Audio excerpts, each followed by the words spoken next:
Hello, everybody. My name is Ryan Koki of the Seahawk Recap Show, and welcome back to the channel. Today, we are going to discuss the Seahawks 53-man roster for the 2025-2026 season. And man, oh man, I've been waiting for this for a while, and I can't wait to discuss this with you guys because I got a lot to say. I think it's going to be a really fun season. So, without me rambling on too much more in the intro, let's get into breaking down the Seahawks roster. If you like these videos, please consider giving it a like. Helps me know if I'm doing a good job with these videos or not. And if you'd like to see any more Seahawks future content from this channel, please consider subscribing. That would be greatly appreciated as I am trying to reach 100 subscribers by the end of the year. And let's start off with the offense. Let's start off with QBs. And as you can see, I labeled the table as starters, backups, and the practice squad slash unphysically able to perform list or the pup list. So let's start off. QB, Sam Darnold. Yeah, knew this was coming, knew he was going to make the 53-man roster after signing him in the offseason, $100 million for 3 years.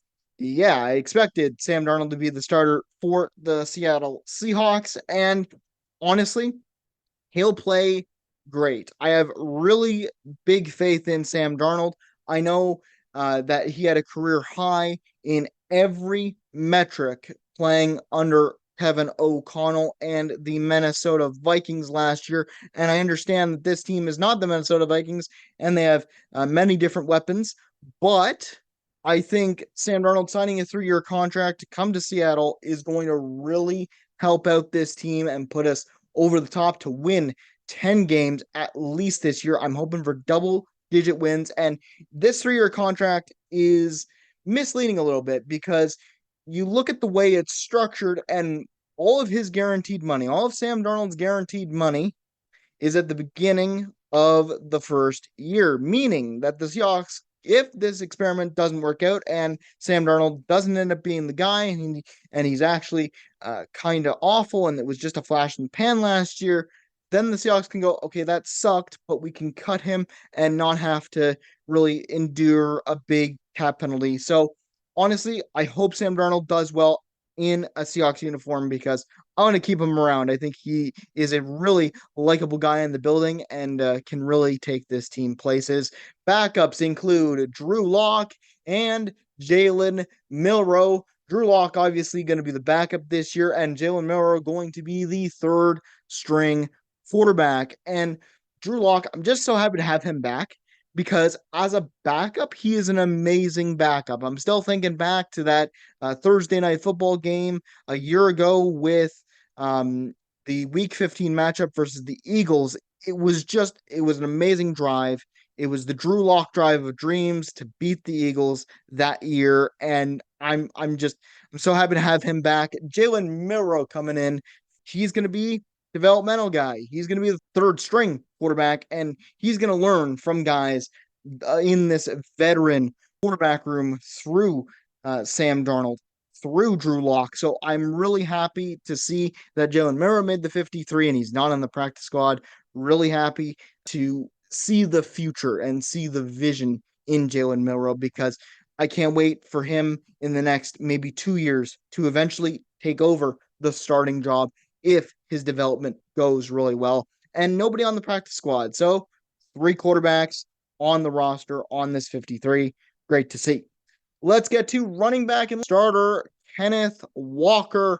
Kenneth Walker, yes, I believe he is going to be the starter this season, despite all the rumors of him probably not being the number one guy. But I do see Kenneth Walker starting the season and playing very well behind this Clint Kubiak style offense. I still have faith in Kenneth Walker, even though he is my hot seat player this year. I think he'll do some amazing things if he can stay on the field and stay healthy. And as the backups roll in, you've got Zach Charbonnet, of course, and you've got George Holani. Let's talk about Zach Charbonnet for a minute. He is just amazing. Like I can't say enough about Zach Charbonnet. He's the 1-2 punch for this backfield ever since coming in his third year with the Seahawks now out of UCLA. And him and Kenneth Walker work great together. When Kenneth Walker was injured for those 6 games, Zach Charbonnet came in and really ran the ball effectively in a air raid style offense, and it was just really good to see. So happy to see him on the 53-man roster. And we get to the third running back here, and it's George Holani. Finally, finally, man, I've wanted this guy on this 53. I wanted him on last year, and I wanted him on this year, and I called it. I am so happy he is on this roster because this man deserves his flowers for the work that he's put in this year and last year. Because he's just an amazing running back. I think his speed is really good. I think his vision's really good when running the ball. But I'm really excited to see what this guy does because he's a third down back or he's a third string running back. So will we see him on third downs? That might be a Zach Charbonnet thing, but we'll definitely see him on special teams, either blocking or returning kicks and punts. And if Kenneth Walker does need a break, you won't have to run Kenneth Walker through a wall. You have other options in this backfield to use. And on the practice squad, we have Damian Martinez and Jacardier Wright. I forgot also to put on IR was Kenny McIntosh. That's why he is not on this 53-man roster. He tore his ACL earlier on in training camp. But Damian Martinez, 7th-round pick this year, didn't really get a lot of production out of him, but, you can see the vision with him. He's a big, strong, powerful runner. The carries that he did get, he did, well with. I think he didn't show enough for Clint Kubiak to consider him an option, but I think Damian Martinez is a good guy to have on your practice squad just in case of injuries, especially with a team like the Seahawks. When it comes to running backs, we've had the worst luck in the injury department for our running backs. So having a guy like Damian Martinez on your practice squad to then haul up whenever you need to, when there is eventually an injury, because it is a 17-game schedule in the NFL. That's a lot of games. And you got Jacardier Wright here. Jacardier Wright is another guy on the practice squad, and he showed out. He showed out in this preseason and deserves a spot on this team, regardless if it's just on the practice squad. I think Jacardier Wright showed his explosiveness. I think when you look at a guy like George Holani, when you look at a guy like Jacardier Wright, when you look at a guy like Damian Martinez, all of these guys, these 3 guys right here, are all explosive in their own way. And honestly, if you need to call up somebody, call up Jacardier Wright or Damian Martinez because those guys are really good at what they do. And I can't think of 2 better guys put on this practice squad. Now we get to wide receiver, and it's Jackson Smith and Jigba, Cooper Kupp, and Torrey Horton are the starters, with Jake Bobo, Derek Young, and Cody White being the backups. In your practice squad, you have Tyrone Broden, Ricky White, and Courtney Jackson. Now, for the starters, during this offseason, the Seahawks made the drastic decision to lose 2 starting wide receivers. Longtime great Seahawk Tyler Lockett gets released, goes to the Titans, and DK Metcalf wanted out of Seattle. He got traded to Pittsburgh. And now you're coming through. Now that all the dust has settled, you look at who the Seahawks picked up to essentially replace those 2 guys, Cooper Kupp and Corey Horton, the 5th-round pick out of Colorado State. And man, let me just get to Torrey Horton real quick. Man, this training camp he had was amazing. He was catching everything that was thrown his way. In the preseason, you saw his impact. You saw that this guy was a baller of a player, and he's honestly so prolific. I have never been this hyped for a wide receiver.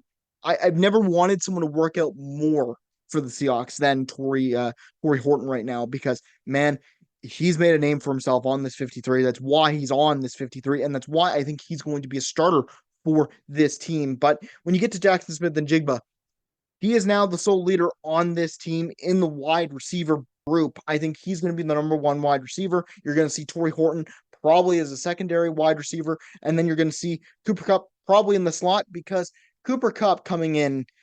People were very confused about Cooper Kupp even being a Seahawk. I know he's from the Pacific Northwest and he wanted to come home to Seattle from the Rams. People were looking at Cooper Kupp and going, not only is he injury prone, but Jackson Smith and Jigba and Cooper Kupp have the same type of play style, right? They can both play in the slot. So who's going to take over that slot position? Well, I think it's going to be Cooper Kupp.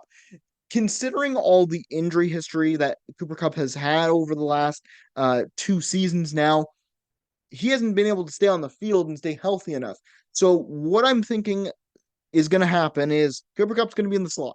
He is not going to be the number one wide receiver on this team. He's going to be more like a Tyler Lockett kind of type where he is going to be a safety valve. He is going to be probably the third read on a lot of things for this team if they decide to go three wide. And, I think with Cooper Kupp, you've still got a lot in the tank here. You just need to stay healthy. And this guy, I think, in this system with a guy like Clint Kubiak, who will be using the run game a lot, I think he'll do just fine. Jake Bobo coming on as a backup, fan favorite in Seattle. Great to see him on this 53 back here. 6'4" wide receiver. There's your beef. There's your DK Metcalf-esque type of player. And also a guy like Derek Young getting on this 53-man roster. He's going to be probably a guy on special teams. I wouldn't be surprised if he is taking punting kicks for this special teams unit. And he is also 6'4", so you've got more height advantage there. You've also got Cody White, a guy who impressed last preseason and this preseason, catching the Jalen Milroe touchdown in the preseason. And man, this guy has worked out a lot, and I'm so glad he is on this roster and being the sixth wide receiver for this team. Tyrone Broden coming in on the practice squad. He was a guy in camp that was Jalen Milroe's one of his favorite targets. And you've got Ricky White the third and Courtney Jackson. Those guys are good depth on the practice squad there. So I really like this wide receiver room. And let's get to something that I didn't discuss last year because we didn't have any fullback. Let's get to the starter, and I believe it's going to be 5th round pick this year out of 2025, Robert Oots. He's going to be the starting fullback, I believe, and the backup is going to be Brady Russell. And honestly, I'm kind of confused a little bit because not only is fullback a very rare position, but it's very interesting to have two of them. That's a very interesting thing. So I'm not too worried about that. I'm kind of confused why there are two fullbacks here, but Brady Russell, former tight end, switched over to fullback this season to keep his spot on the roster. Like him in preseason, he's going to be obviously a special teams guy. And with Clint Kubiak liking to run the I formation, I believe Robert Oots is going to be the starting fullback, and he'll make some noise because his blocking just in the preseason alone, I think, showed out and made him want to be noticed by Clint Kubiak. And I think that's why he got a 53-man roster spot. Now let's get to tight end AJ Barner, Elijah Araro, and Nick Ellerup. Then you get to the backup, Eric Sherbert. Now, for the starters, AJ Barner, nothing to really explain. He's a second-year guy out of Michigan, was drafted by Mike McDonald and this new regime. And man, he's getting a chance of a lifetime to probably be the number one guy on this team. I wouldn't be surprised if second round pick 2025 rookie Elijah Iro gets in there. He was on Miami last year with Cam Ward, and he is more of a pass catcher guy. I'm assuming AJ Barner is going to get up his pass catching as well, but he's more of a blocking kind of guy. And Nick Kellerup is an interesting one. I didn't know that Nick Kellerup had that good of a preseason, enough to make a 53-man roster, and probably enough to make a starting lineup as a third tight end. So I went to go and look at why Nick Kellerup was getting this shot. And when I looked at it, when I saw a bunch of things online from Seahawks fans going, here, you want to know why Nick Kellerup made this roster? Look at his blocking. This guy pancaked a lot of people, made sure that running lanes were open for a lot of guys. He was able to seal the edge as a blocker, and that's really important. That is really important. He is going to be the blocking tight end for this team. Eric Sherbert, another guy coming in, signed to the Seahawks, and he's just a veteran tight end. Good to see him make a roster spot as well. We get to the O line, and this is the catalyst of this whole entire offense. Left tackle, you got Charles Cross. Left guard, you got 2025 first round pick in Gray Zabel. Then you've got starting center Jack Sundell. That is right. Olu Oduatimi didn't really have a good training camp, and Jack Sundell just made it his mission to take over that starting role, and he has. So he will be the starting center for the Seahawks this season. You've got starting right guard Anthony Bradford. That's okay with me. And you've got starting right tackle Abraham Lucas. Man, I'm so happy to see that. I'm so happy that he is ready to start this season. And man, I can't wait for this O-line, man. It makes me so happy to see Abraham Lucas there. It makes me so happy to see Charles Cross there, because in their first season together, they were they were great. They were great guys to have. And with the addition of Gray Zabel, like Gray Zabel really has surprised me in the preseason, and I can't wait to see what he does in the regular season. Anthony Bradford, I hope, has gotten better, and that's going to be really fun to watch. And Jack Sundell, man, good for him for making a starting spot and taking over and making the most of his opportunities to be a starting center for this team. And in the backups, you've got center Olu Olatimi, you've got guard Bryce Cabledew, Josh Jones, and Mason Richmond. Those backups are very good to me. I'm surprised that on the practice squad, you have Satola Lamea, Amari Knight, Franco Martirangis, and on IR, sadly, you've got the third round pick from last year's draft in Christian Haynes. He is on IR. He will miss the first 4 to 6 weeks. I don't exactly remember what his injury was, but I was very surprised to see that he was on IR. I hope for a speedy recovery for Christian Haynes, because that really sucks to see. But I'm very surprised that Satola Med didn't get a backup role. I'm surprised that he is on the practice squad. I would have probably taken him over Mason Richmond, the 6th-round pick this year for the Seahawks. But I guess Mason Richmond did show a little bit more position flexibility, because he can play guard and he can play center at times. So I understand why the offense is like this. So I'm not too surprised by this offense. I really like it. And my thoughts on the offense. Honestly, looking at the offense this year, there are some questionable decisions in some positions. I'm mainly referring to tight end Nick Kepler, and also Mason Richmond. But I kind of explained and kind of realized that these guys are probably a good option, and I understand why they're there. However, I love this overall look for the team on offense. I think new OC Clint Kubiak is going to have a lot of fun with this roster. I also can't wait to see how they use Jalen Milrow and get him involved in this season, because although he is a third string quarterback, they did use him in the preseason for a QB sneak.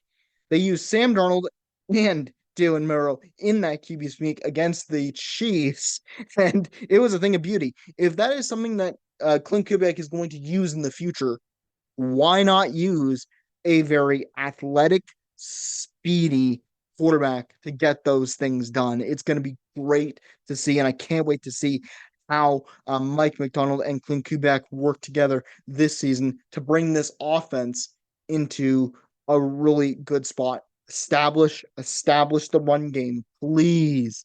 Please. You've shown that in the preseason. Can't wait to see how that works in the regular season for you guys when we face the 49ers in week one. Let's get to the defense. Let's get to the D line starters. Let's get to Leonard Williams, Byron Murphy, and Demarcus Lawrence on the D line. Your backups are Jaron Reed and Mike Morris, and your practice squad players slash pupless guys are Jonathan Hankins, reserve non-football injury. That's really sad to see. Hope he is doing well because I really like Jonathan Hankins and Riley Mills, another sixth round pick this year on the reserve non-football injury list. You've got Quinn Bohanna, Brennan Pilley, and RJ Singleton on the practice squad. Three D tackles, two nose tackles in RJ Singleton and Brennan Pilley. They did really well, and honestly, glad to see them on the team. Glad to see them at least on the practice squad, at least because that shows that the Seahawks have a lot of depth on this line to help out if any injuries occur, which is really nice to see. You always need depth in the NFL, considering it is a 17 game schedule for these guys. Demarcus Lawrence coming onto this team. I've already said enough about him. He's a veteran leader, he's a run stuffer, and he's a pure freak of nature. Glad to see him. Byron Murphy coming into his second year. Remember, he was drafted 16th overall last season. And, just amazing to see what Byron Murphy will do in his second year. Jaron Reed in there at backup, great player. Wouldn't be surprised if Mike McDonald uses a combination of these guys and whatever exotic looks he's going to give. Mike Morris being on this team, great preseason from him, showed up and made his way onto the 53-man roster. Good to see this D-line has some more beef and firepower to it. Let's get to the outside linebackers slash edges, and it's going to be the starters, Boye Mafe and Derek Hall.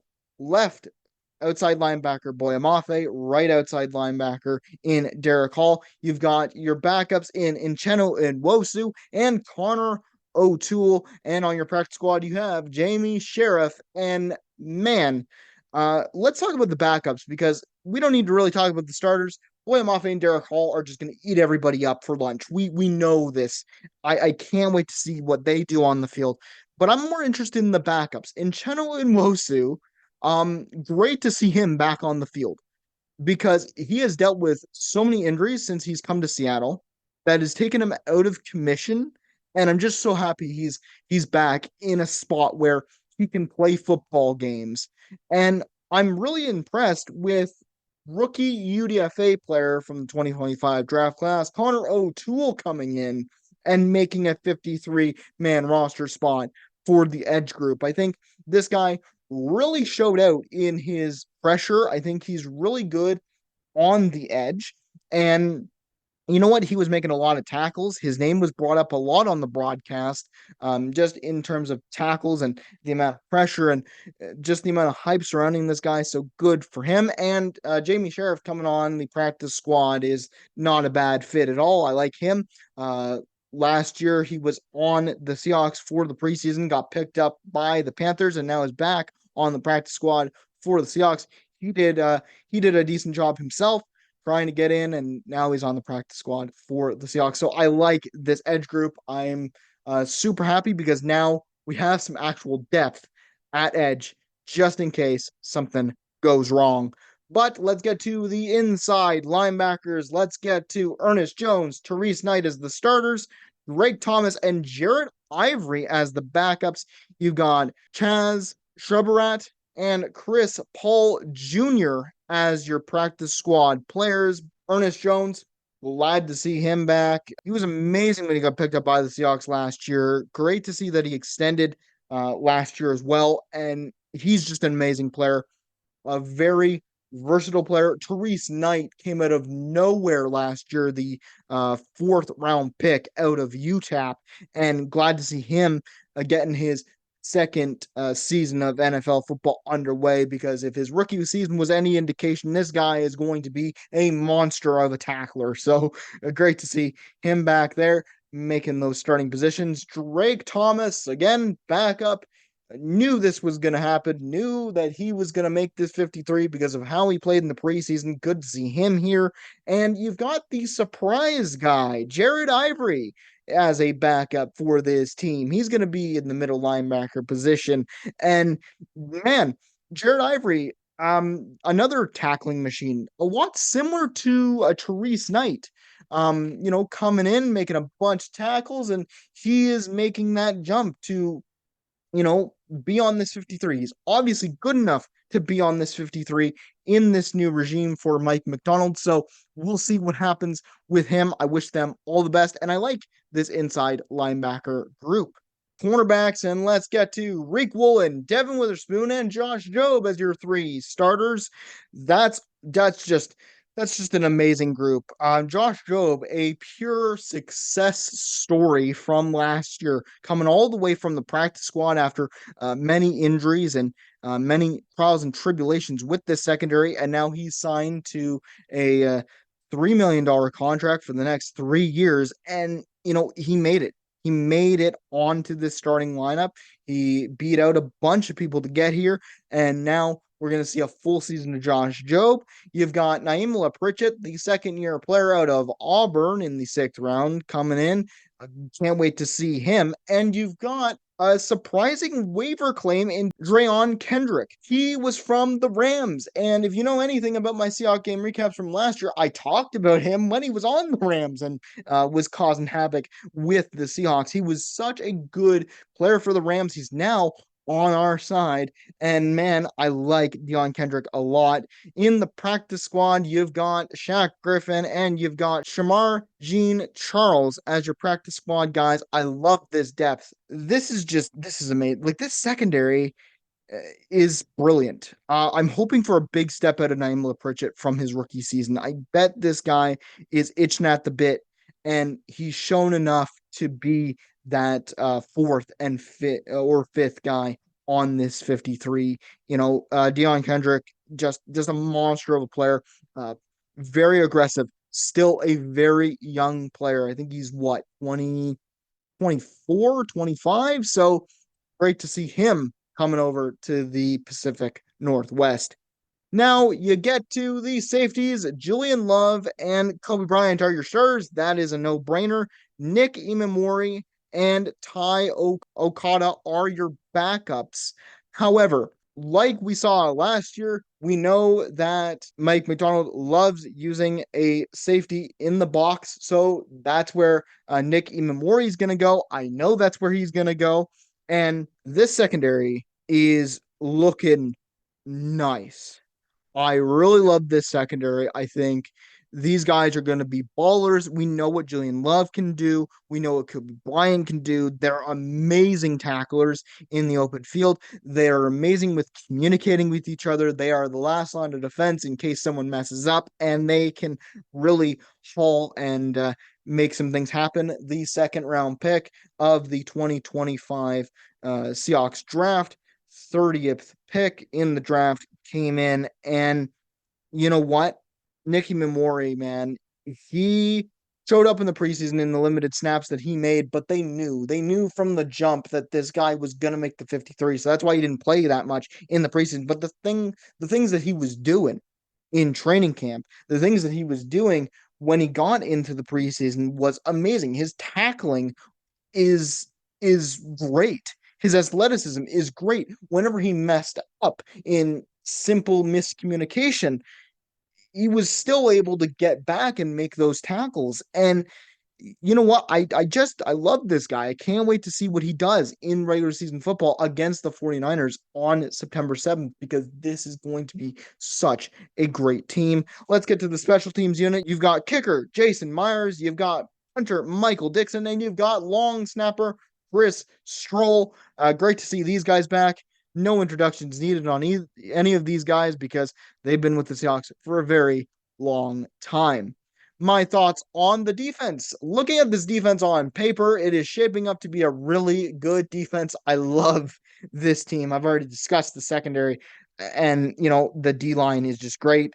I think John Schneider has really put in the work to take some of the veterans and mix it in with some of the young guys on this defense to help them improve and make this potentially a top 10 defense in the NFL this season. And I mean that. You might think I'm crazy, but looking at all the things with this defense, like looking at what Mike McDonald did last year was really impressive.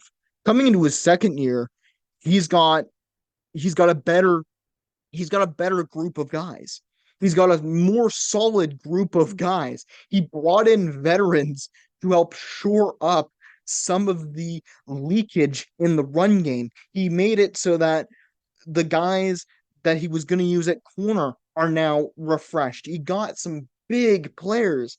And in the safety department, he got rid of Rayshawn Jenkins and replaced him with Nicky Memori, one of the most athletic safeties in this year's draft. That's masterclass. So I'm very excited to see what this Seahawks defense can do because it's going to be amazing to see if they can make it to a top 10 defense after being just 14th last season. But anyways, guys, that is it for my breakdown of the 53-man roster for the Seattle Seahawks for the 2025-2026 NFL season. And I would like to know your thoughts in the comment section down below. How are you feeling about the 53-man roster? And I will see you in the next video. Take care of yourselves. Go Hawks, go. Have a good day.